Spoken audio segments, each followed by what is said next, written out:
Bahan baku melimpah, teknologi ada, kebutuhan ada, dan dukungan publik pun besar.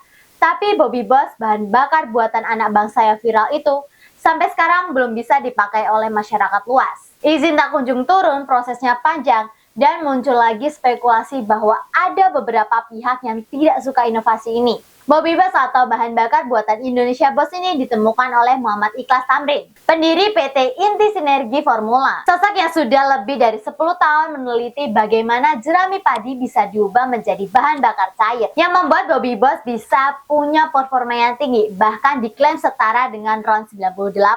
Karena bahan bakunya limbah pertanian yang melimpah banget, harganya disebut jauh lebih murah, teknologi lokal.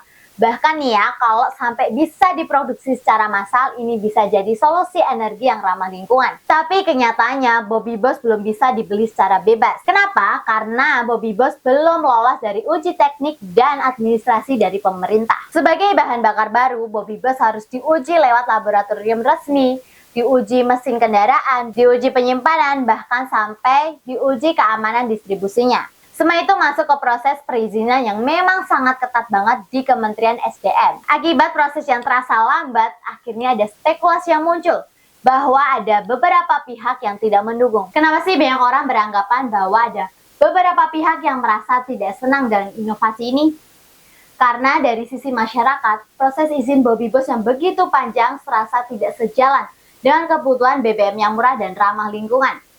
Dukungan publik yang besar dan banyaknya testimoni positif membuat orang berpikir nih bahwa pemerintah kurang memberikan ruang untuk inovasi rakyat. Tapi secara aturan pemerintah memang harus memastikan semua uji keselamatan dan standar teknis harus terpenuhi dulu sebelum Bobby Boss benar-benar bisa diperjualbelikan di pasaran. Tapi ada yang menarik nih dari sini bahwa ada peran KDM dalam Bobby Boss ini. Kang Deddy Mulyadi atau Gubernur Jawa Barat ini memiliki peran yang sangat besar dalam mendukung Bobby Boss.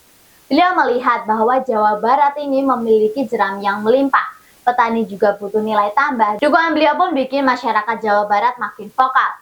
Tekanan publik pun naik dan isu izin Bobby Boss ini menjadi sorotan nasional. Jadi gimana nih tanggapan kamu mengenai Bobby Boss ini? Apakah bahan bakar ini akan terrealisasi dan bisa dipakai oleh semua orang?